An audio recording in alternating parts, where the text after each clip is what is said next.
Welcome. So this is our fourth in a series of 6 sessions talking about our NSSE data. NSSE is National Survey of Student Engagement. And it's a big survey, nationally conducted survey, and we participated in this in 2018. And we're going to be looking at the data that has come in, and we've processed it. So shout out here to Jamie Bible for all the pretty stuff that you're going to see on the screen. If anything is an attractive looking something, Jamie did that, not me. So, because we like to joke in my office, it's the Eric Watterson Show brought to you by Jamie Bible. So, here's what we're talking about. Lunch and Learn, NSSE data, 6 sessions. What we're going to focus on here is what's called quantitative learning. So this is just a broad overview of some of the topics that our sessions are going to be discussing. So quantitative learning. And if you're here, maybe you're representing one of these areas because this is data that is going to be specifically useful to things like gen ed and selecting courses that qualify as a gen ed course in the quantitative reasoning category. If you are a instructor of, say, a Univ 101 or 301 or a 401 broadly defined capstone course, this will also hopefully be specifically relevant to you. More broadly than that, this is a concept that is truly relevant to every academic program that we offer. Whether or not you are a mathy, sciencey program, even our traditional liberal arts programs have something to receive and also something to contribute to our discussion on quantitative literacy among all our students. We're going to be looking at the results that come from the seniors. So the survey has questions for freshmen and questions for seniors. The idea is that the freshmen answer all these questions and gives us an idea of their starting point. We ask as seniors 3 years later, so a large number of those students who took it as freshmen also answer similar, if not the very same questions as seniors, and so then we can track the data longitudinally. So this is what we have. The seniors that took this survey in spring of 2018 also answered many of the same questions as freshmen, so this is that cohort of data. We're specifically looking at the seniors because that's the data that tells us how we've been doing for the last few years. And it also gives us a pretty good idea of if this is what our graduating seniors are like, are we happy with that? Does that meet our goals and our dreams? And if not, what could we start doing about that? So that's the big point of all of these sessions. The areas of the survey that we're highlighting are the ones in which our seniors scored significantly lower than our comparison group. And our comparison group is fellow CCCU schools. Only those areas in which we are significantly lower in the ratings. You don't ever give us the good news, you only give us bad news? Well, I gave you the good news back last year in May convention. I gave you all the areas in which we were better, and there are many. Okay. So this is only the bad news. Okay. There is something. There's always something good. So this is a category called quantitative reasoning. There's a definition for it. There were only 3 questions specifically targeted in this category called quantitative reasoning. In previous sessions, we've had 4 questions, 6 questions, 7 questions. There's only 3. So here they are. To what degree have you reached conclusions based on your own analysis of numerical information? How often have you used numerical information to examine real-world problems and issues? And to what degree have you evaluated what other people have concluded based upon numerical information? So this is not trying to be comprehensive as to the entirety of what it means to be a quantitatively literate person. These are just 3 questions that are in the survey that are then highlighted out as a category. So we're going to take these one at a time and show you the data and try to talk about what does this mean to us and what can we do about it. So here's the item. how often have you done this thing? And this is on a scale going from I never do this to I do this all the time. And on the bar graph here, on the right-hand side of it, these are the 2015 freshmen, and the orange is us, and the CCCU is, and the black is the CCCU. On the left-hand side of that graph, these are the same students as seniors. And again, the orange bar is our students, and the darker bar is the CCCU comparison. In each of these three items, our freshmen compared to CCCU average freshmen are very, very similar. At most, they're only a couple of points apart, not significantly different. But in each of these, when we look at seniors, our seniors score significantly lower than the CCCU comparator. One of them is as many as 18 points different. So we just want to look at this and say, what does this mean to us? Is this important? And if so, can we do something? So the bar represents the percent of students who say they do this often or very often. There's I've got a binder here of all the data. If you want to know, well, how many say I do it only every once in a while? Well, that's a different category. So this is only the high end of the scale. So these are the 4s and the 5s on a 5-point scale. Often or very often. How often do you reach conclusions based upon your own analysis of numerical information? So, which fields, which majors, which programs routinely, regularly ask students to do this very thing? Reach conclusions and do numerical analysis of stuff. So looking at who's in the room, we all do, right? Right? Can you think of a program that does not do this, shouldn't do this, doesn't need to do this? Thank you, Mark. That's my answer too. No, none, right? The question is, does every major, does every program actively teach their students some of these skills?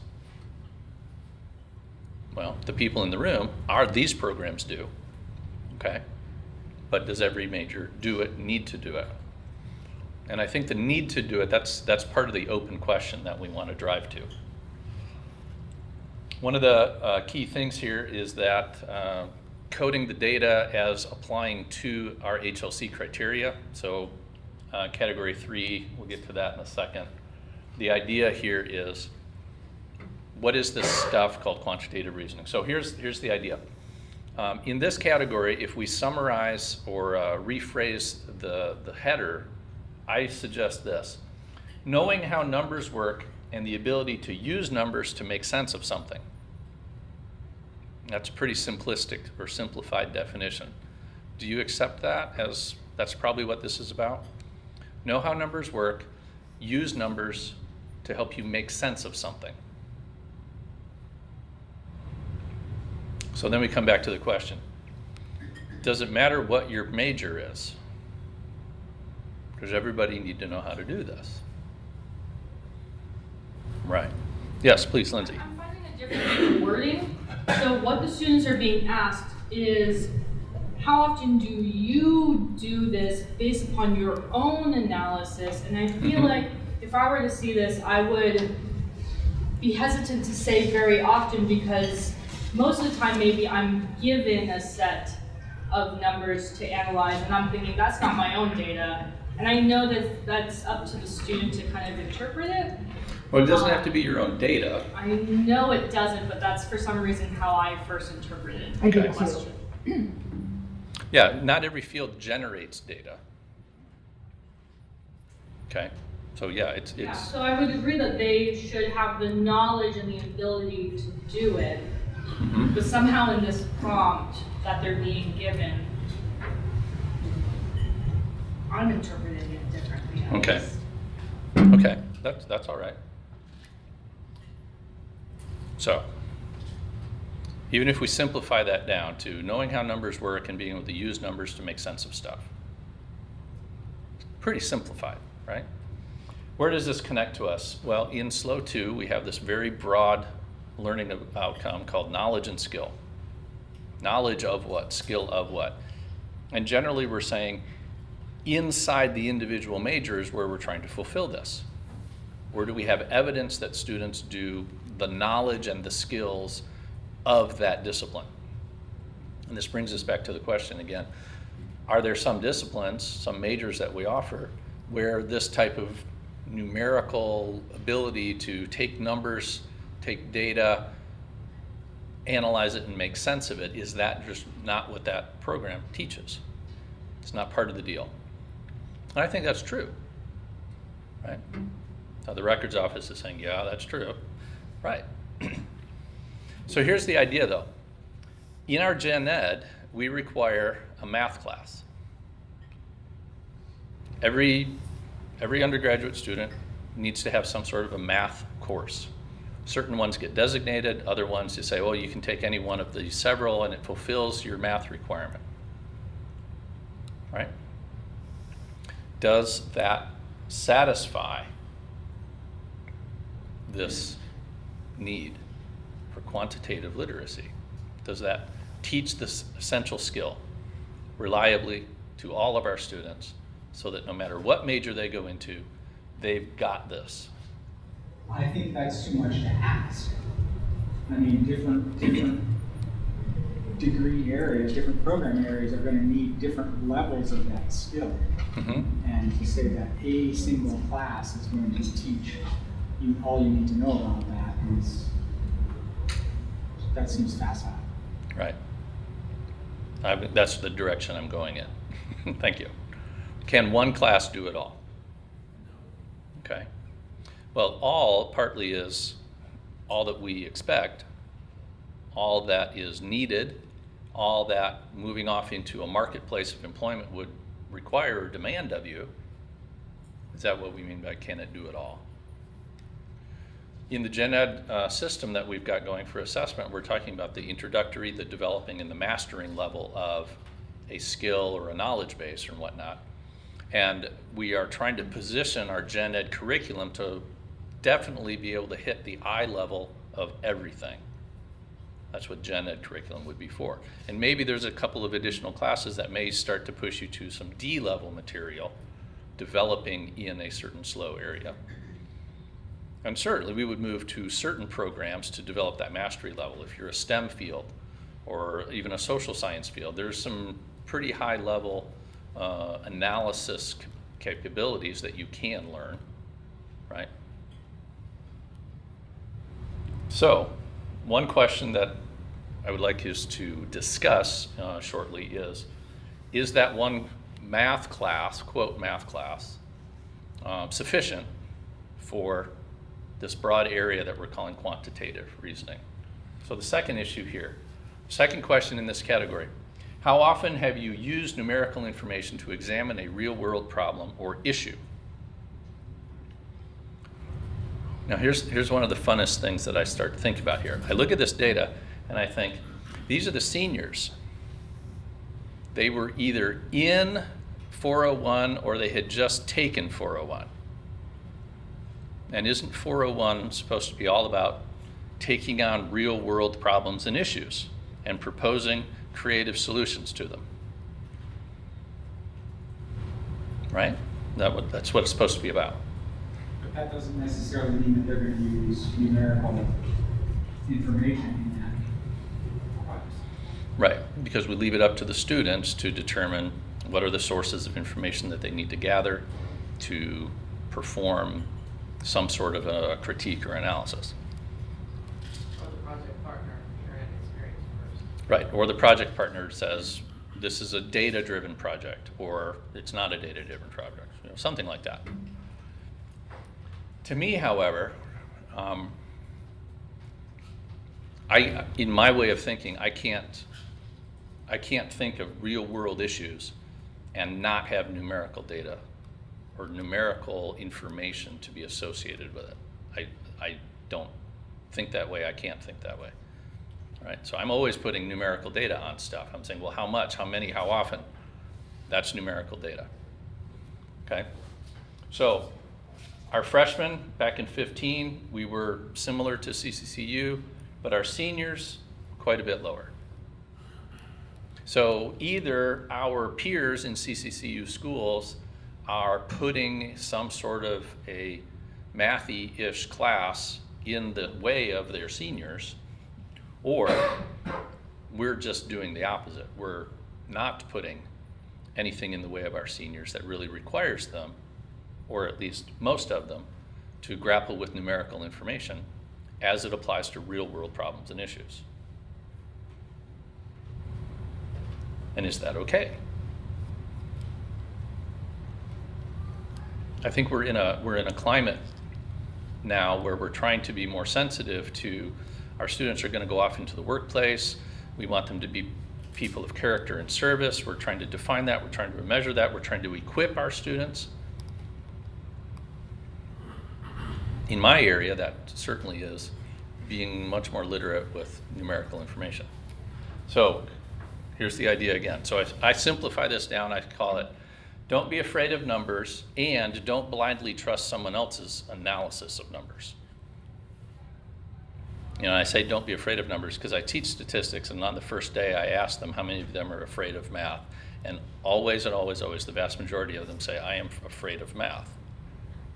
And then, of course, I tell them that stats isn't a real math class. And in the background, George Peters is applauding me, saying, it's not real math. Okay. So, but that's a different issue. So real world requires us to courageously deal with numbers. Courageously deal with them. Have courage to deal with numbers, or to be a person who will tackle real world issues. Frequently that involves dealing with numbers of some kind. And that's supposedly what our 101 and our 401 bookend courses are supposed to be about, real world issues. Maybe this is I would like to challenge us to put more numerical analysis in there. Because again, this is the idea of a well-educated, capable adult moving off into the world of adult stuff. And are we okay graduating students who say, yeah, I'm just not good with numbers? It's like, that's, to me, no. Okay.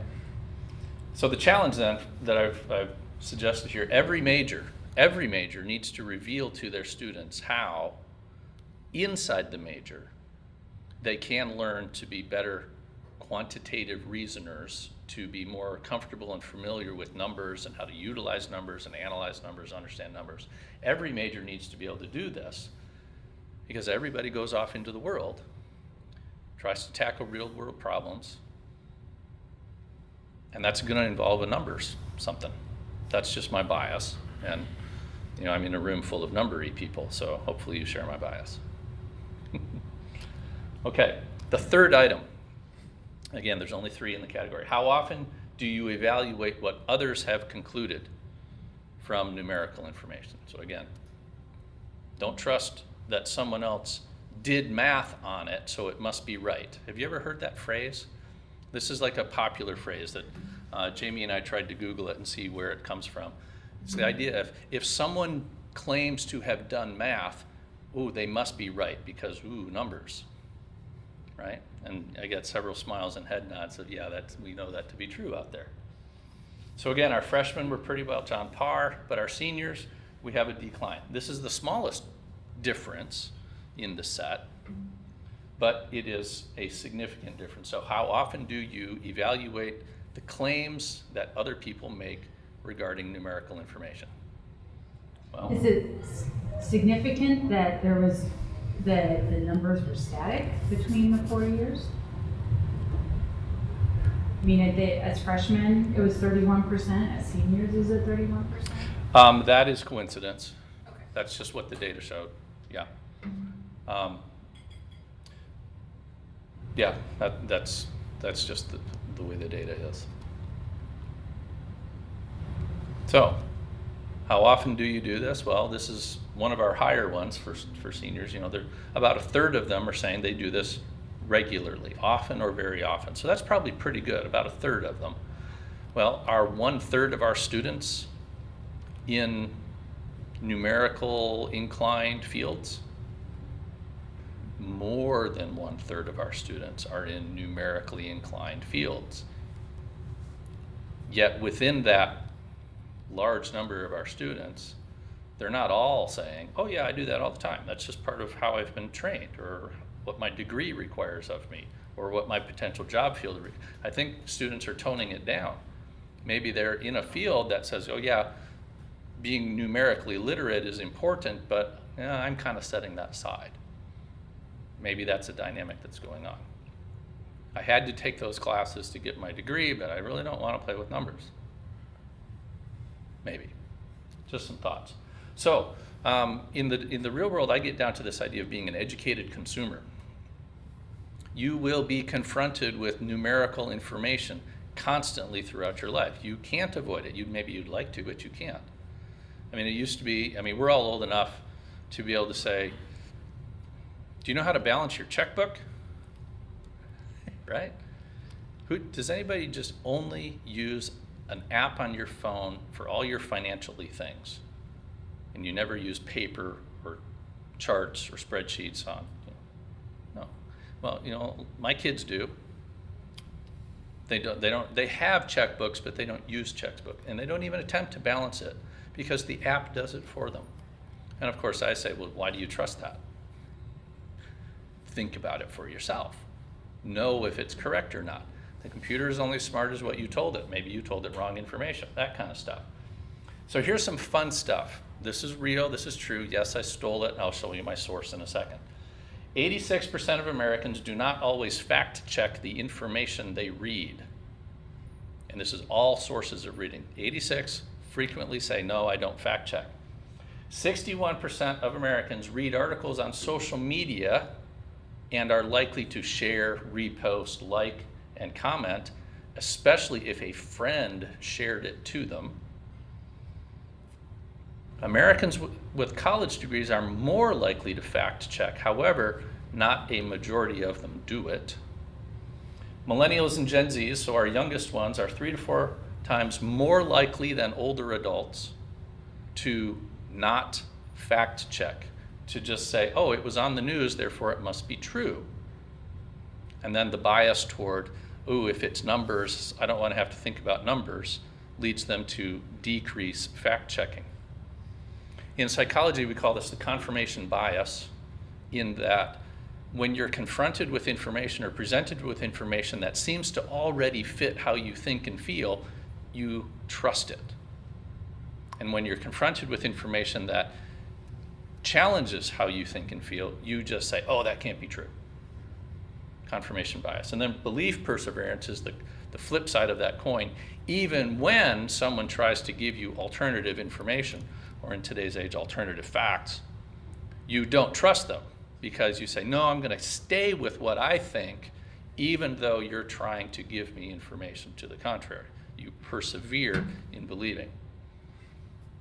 So this is an interesting idea. A large percent of people routinely don't fact check, pass information along, and basically believe what they read. In advertising, it's selective retention, selective observation. You're selecting the things that you want to confirm Right. and being advertising. All right, so here's one example of numerical information, but I'm an expert with numerical stuff, therefore it's trustworthy, right? Michael, are you retweeting? No, I checked the survey. Okay, so this is information from the General Social Survey. It's a big national survey. This particular chart I took from The Atlantic, but it's the General Social Survey. Percent of Americans who say that most people can be trusted. And the reason I put this graph here is because this is numerical information that directly contradicts the previous slide. Note, trend line over time. Currently, we're hovering around 30%. People believe that other people can be trusted only about 30% of the time, and yet 86% of us don't fact check. I don't trust people, but I'm not going to verify either. Does this make sense? No, this is contradictory information. So here's going to be another chart for you. I know you're going to love this one. What does this mean? I know a website you got that. I know you do. All right. So in the sciences or social sciences, we would say this is a correlation. These are two pieces of data that are very highly correlated. In fact, they're 99+% correlated, 0.9926. As the data in one variable is decreasing, the other one is decreasing almost exactly. So if you saw this data, you might think, ooh, that's important, I should pay attention to it. Until I give you the headers. This is the divorce rate in Maine and the consumption of margarine. So you're saying don't eat margarine? Yes, margarine causes divorce, clearly. Clearly. Right. So if you eat margarine, you're more likely to get divorced. And if you're getting a divorce, it's probably because you were eating margarine. At least that's what the chart has absolutely nothing to do with that. But if you don't understand numbers, someone could tell you, oh, look, margarine causes divorce, or people who get divorced consume more margarine. Well, no, it's not. Okay, spuriouscorrelations.com. That's where this comes from. Okay? So again, even if you're not in a mathy or sciencey related field, you still better understand something about basic numbers. Okay? You still better. All right, how does this apply to anything we're trying to do as an institution? In our HLC accreditation criteria, so broadly construed, this is criterion 3. What is the quality of our teaching? Note, right here in the middle, item number 3. Every degree program offers by the institution engages students in collecting, analyzing, and communicating information. Every program does this, should do this, must do this. Now, it simply says information, right? What's the type of information we're dealing with? Okay, well, that's unique to each field. Collect, analyze, and communicate information. Develop skills adaptable to changing environments. So this is really a gauntlet throwdown challenge to all of us, not just, oh, that one gen ed course that we require students to take, or that one other course in the major that says, oh, you got to do a research project now. Everybody needs to be engaged in something that is about collecting and analyzing information, and probably a lot of times that's going to involve something numerical information-wise, or at least it could and probably should, okay? And of course, the faculty make big contributions to doing this. Also, part of the accreditation is we have to demonstrate these claims. So we have one gen ed class that everybody has to take, or a class to satisfy math something. Does that one class, this is coming back to the beginning question, does that one class truly satisfy what we need to be doing with numerical literacy or numerical reasoning? So that is our discussion. Where are we at on time? I have no idea. Quarter after? So we got like 5 minutes. Okay, perfect. This is our take home. Quantitative literacy, or the ability to understand numerical and statistical information in everyday life. It's an increasingly important skill for everyday life. It's increasingly important in criteria for accreditation in numerous fields. All students, regardless of major, should have ample opportunity to learn, develop, and execute these skills. Every student in any major ought to have ample opportunity.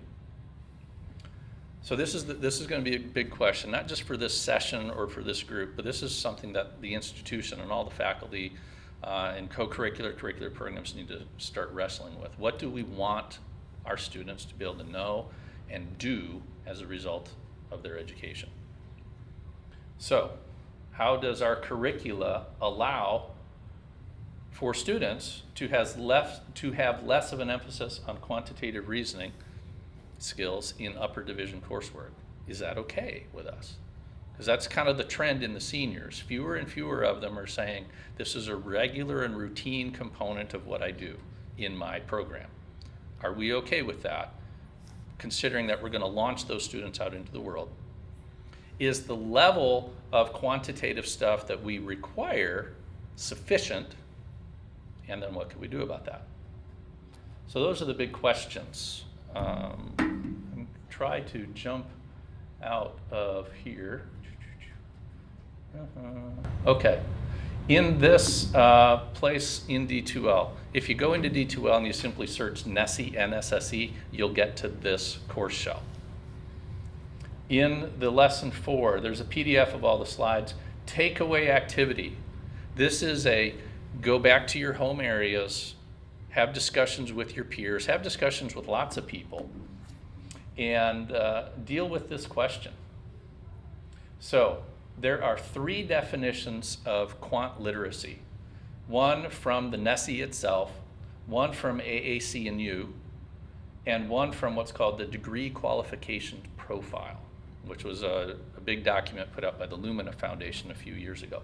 3 very, very similar, highly overlapping definitions of what quant literacy or quant reasoning is, why it needs to be an important component of a bachelor's level education. For example, the DQP says that every student, regardless of their major, ought to have these skills. So this comes back to the question, is our one required gen ed class doing this? Do we care about this idea of a national understanding of what quant reasoning is, or are we going to say, no, we're going to do it our own way?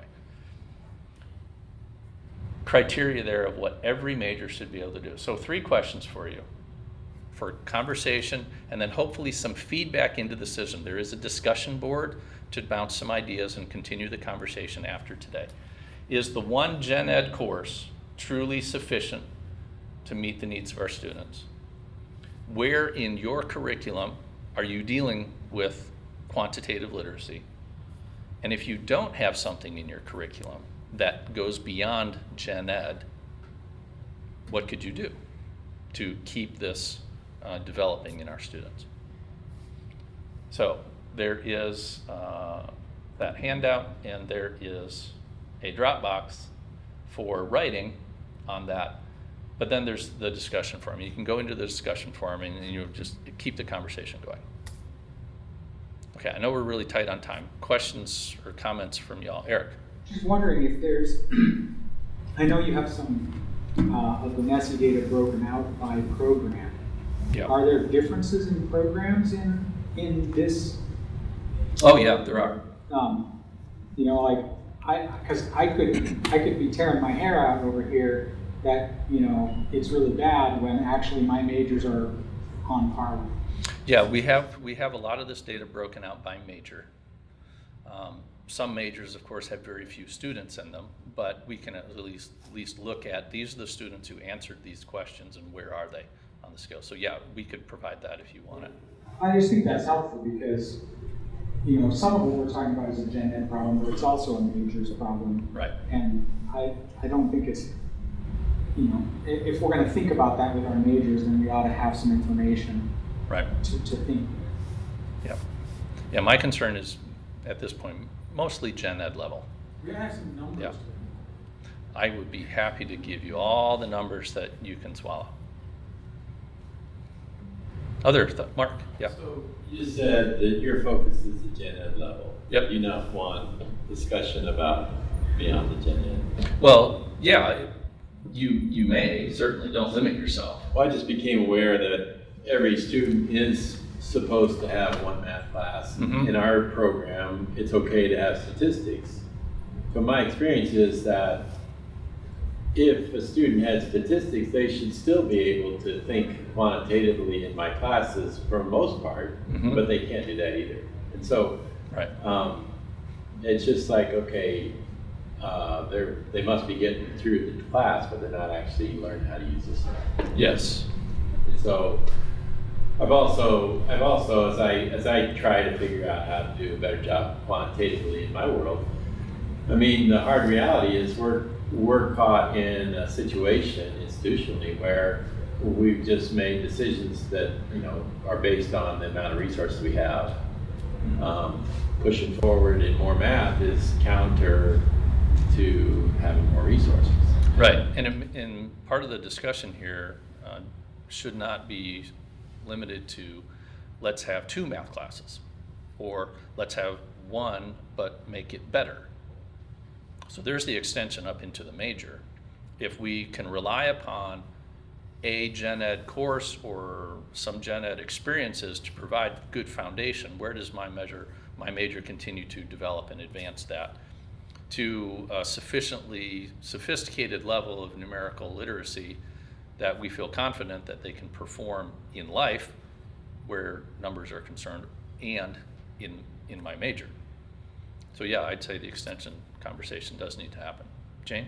I also find that it helps if I identify to my students that they're doing this. So it's like, Yes. this is Yeah. strategic Yes. thinking right now. You're Yep. drawing conclusions Yes. on this, or you're looking at this data. This is analytical decision making. You don't need to. And so if they kind of start making that connection, some of it's like they don't realize that they did look at something in advertising. Right, labeling it to them what they're doing at that moment. Yeah, that's been a discussion point in a couple of these sessions already, in which we're trying to get them to meet this kind of lofty sounding goal, and it has lofty sounding language in it. But when the student reads that, like when the student reads the mission statement of the university, it's up here. Well, when you're doing it, what language do they need to hear to understand that that's what they're actually doing? That kind of stuff, yeah. Telling them that they're doing it while they're doing it, connecting it up to the learning objectives. Sometimes you just have to be that deliberate and direct. Speaking of deliberate and direct, we are voting with our feet that we are out of time. Sorry, I got a class. Thank you for being here. Hey, awesome. My students look for me to come late, but I gotta try to be. All right, thank you. Have a great day.